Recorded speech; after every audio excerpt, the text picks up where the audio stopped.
বেঈমানরা কি বলেছিল এটা পর্যন্ত নোট করে দিয়েছে, কোট করে দিয়েছে কোরআন মাজিদে। তারা বলতে লাগলো, আমরা কি এই পাগল উন্মাদ কবির কথা মতো আমাদের এহলোক এবং বাপদাদার ধর্ম আমরা ত্যাগ করব না? কি জোরে বলেন নাউজুবিল্লাহ। নবীজিকে নিয়ে মাঝে মাঝে মন্তব্য করতে লাগলো। আমার নবীজি সাল্লাল্লাহু আলাইহি ওয়াসাল্লামের সঙ্গে শেষ পর্যন্ত কাফেররা যখন আর পারে না, কাফেররা তখন দেখেন কি প্ল্যানিং করেছিল। কাফেররা তখন প্ল্যানিং করলো, নবীজিকে তো কোনো রকম দমানো যায় না, যেই নবীজির কাছে যায় সেই তেলাওয়াত শুনে পাগল হয়ে যায়। সুবহানাল্লাহ বলে। এই যে আবু জাহেল, আবু লাহাব, উতবা, শাইবা এরা পর্যন্ত তেলাওয়াত শোনার জন্য পাগল ছিল। সুবহানাল্লাহ বলেন। আমরা অতীতে দেখেছি অনেক জায়গায় মাহফিলের মধ্যে মাহফিল করতেও দেওয়া হয় নাই। বর্তমানে কিছু জায়গায় আমাদেরকে মাহফিল করতে দেয় না, ঠিক কিনা জোরে বলেন। অতীতে দেখেছি মাহফিলের আয়োজন করেছে, প্যান্ডেল করেছে, মাহফিল বন্ধ করে দিয়েছে, ঠিক কিনা জোরে বলেন। এখনো কিছু জায়গা আছে মাহফিলের আয়োজন করলে আমাদের মাহফিল করতে দেয় না। কারণ কি বলে, তোমরা মানে উল্টা পাল্টা মন্তব্য করে ওই কাফের মতো, ঠিক কিনা জোরে বলেন। মনে রাখবেন, মাহফিলের বিরোধিতা করার কারণে যারা বলেছিল রাষ্ট্র ধর্ম ইসলাম কেটে দিবে, রাষ্ট্র ধর্ম যে ইসলাম এটা সংবিধান থেকে কেটে দিবে, যে টাকলা মুরাদ বলেছিল ওই টাকলা মুরাদকে আল্লাহ জুতার বাড়ি দিয়া ক্ষমতা থেকে বিদায় করে দিছে, ঠিক কিনা ধরে বলো, ঠিক কিনা। যারা ইসলামের বিরুদ্ধে, কোরআনের বিরুদ্ধে আঙুল উঁচু করবে, ফিরআউন নমরুদের মতো জুতার বাড়ি দিয়া ক্ষমতা থেকে নামায়া দিবে। আমি কি বানিয়ে বলছি? কথা বলে না। অনেকে এই ওয়াজ করলে অনেকে কয় হুজুর আপনার রাজনীতি কথা বলে। না না, সত্য কথাই বলি। রাজনীতি খালি কি মাঠের ময়দানে গাড়ি ভাঙার নাম রাজনীতি নাকি? তা বলছে না, এটার নাম রাজনীতি নয়। রাজনীতি কাকে বলা হয় ভালো করে ব্যাখ্যা কইরা দেখেন। সিরাতের উল্টাই হলো রাজনীতি। সুবহানাল্লাহ পড়ে। এটা কইলে অনেকে কয় হুজুর আপনারা রাজনীতি করেন, আবার ওয়াজে রাজনীতি করি না। দিন কায়েমের আন্দোলনের কথা বলতে গিয়া, আমার নবীজির শান মান আজমতের কথা বলতে গিয়া যদি কেউ রাজনীতি মনে করে, আপনার রাজনীতি মনে করতে পারেন, এতে আমাদের কিছু আসে যায় না, ঠিক কিনা জোরে বলেন। কাফেররা আমার নবীজির কাছে চলে গেল, গিয়া বলে, ও মুহাম্মদ, তুমি যখন তোমার দাওয়াত যখন বন্ধ করবা না, তাহলে একটা বুদ্ধি করি, তোমার কথাও থাক, আমার কথা, আমাদের কথাও থাক। 5 দিন তুমি আমাদের ধর্ম পালন করবা, আর 5 দিন আমরা তোমার ধর্ম পালন করব। কারো বিরুদ্ধে কেউ কথা কমু না। দেন কি বুদ্ধি, আপোষ করতে গেছে। কি করতে গেছে? আপোষ করতে গেছে।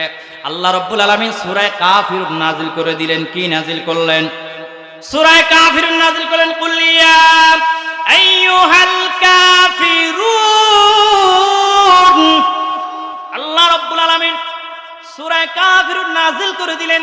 আমার নবী সাল্লাল্লাহু আলাইহি ওয়াসাল্লাম এই কাফেরদের প্রস্তাবে কি উত্তর দিয়েছিল দেখেন।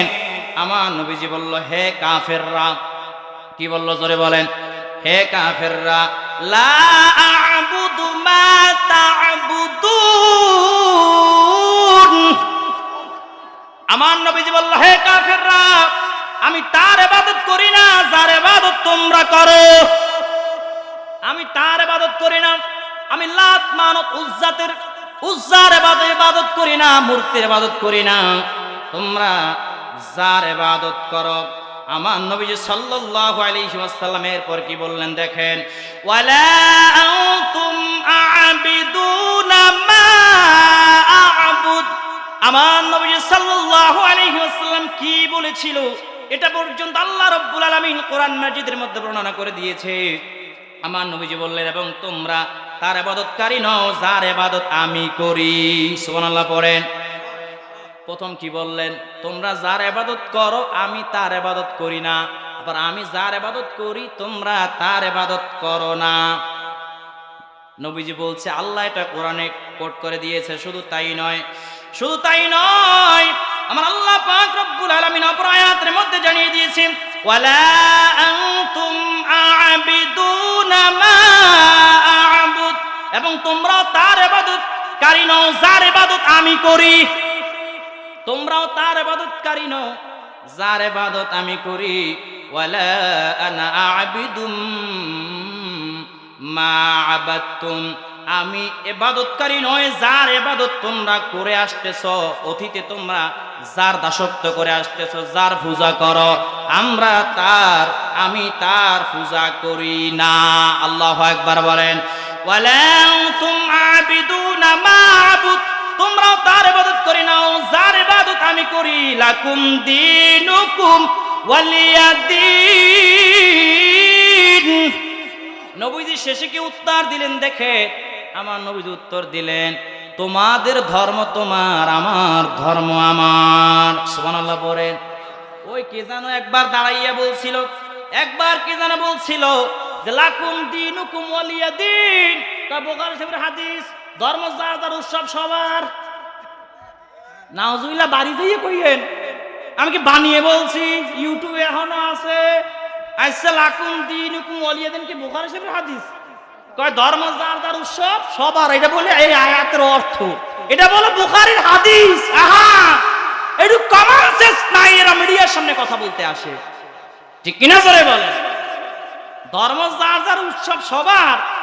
কোরবানির সময় এগুলোরে কইবেন যে তোরা আইয়া গরু গোশত খায়া যাইস, ঠিক কিনা জোরে বলেন।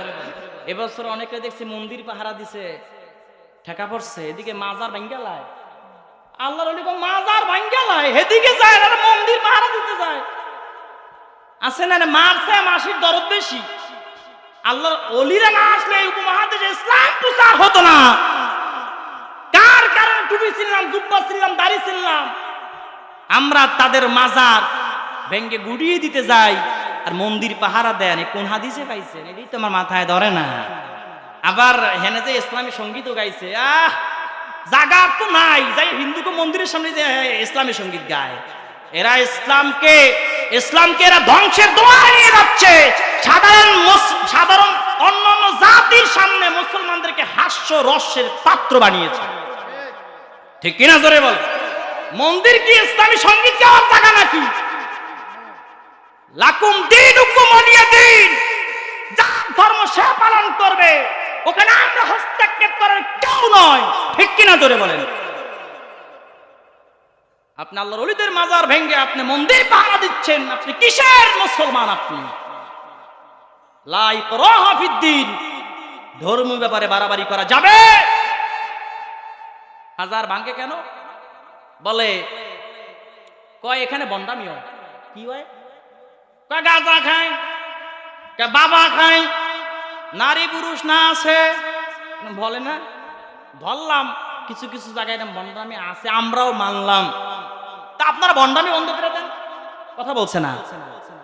যারা বন্ডামি করে, মাজারে এরিয়াতে বলে গাঁজা খায়, মাজারে নারী পুরুষ নাচানাচি করে, ওদেরকে কুত্তার মতন পিটে মাজার থেকে বের করে দাও।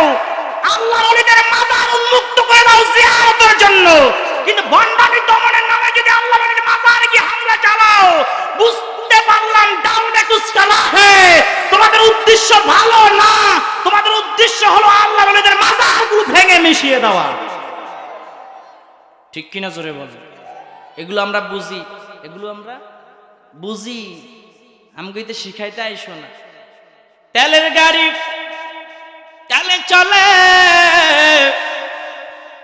হাওয়ার গাড়ি হাওয়ায় চলে, তেল বিনে চালাই গাড়ি নবী সুলাইমান। আমরা সেই মুসলমান, আমরা সেই মুসলমান, জোরে বলেন ঠিক কিনা। ওরা তো জানে না আমরা যারা অলি প্রেমিক, যারা হক্কানি ওলিদেরকে আমরা ভালোবাসি, আমরা টলবল ঈমান নিয়ে চলি না, আমরা ফাঁসির মঞ্চে দাঁড়াইয়া রিসালাতের স্লোগান দেওয়ার ক্ষমতা রাখি, ঠিক কিনা জোরে বলেন। ও নবীর আশিকের দল, রাগ করতেছেন নাকি? রাজিকি দাল্লা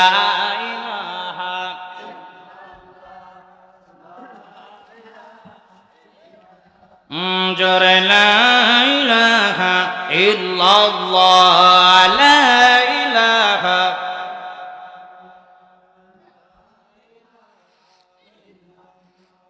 লা ইলাহা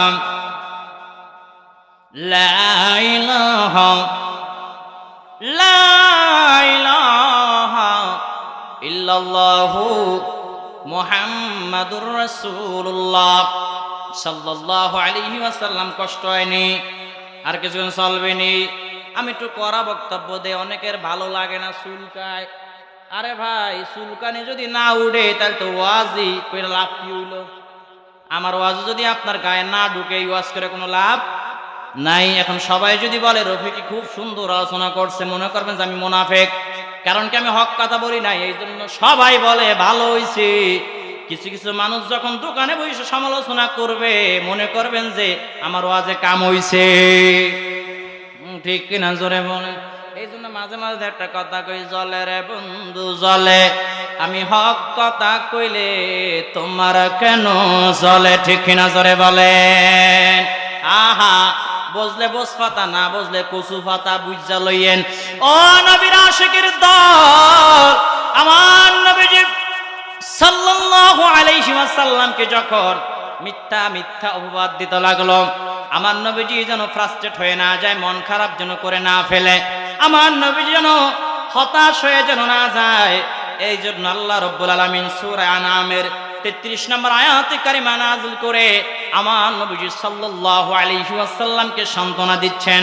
আমার আল্লাহ রাব্বুল আলামিন বলে, ক্বাদ না'লামু ইন্নাহু লা ইয়াহযুনুকাল্লাযী ইয়াকুলুনা ফাইন্নাহুম লা ইউকাযযিবুনাকা ওয়ালাকিন্নায যালিমিনা বিআয়াতিল্লাহি ইয়াজহাদুন।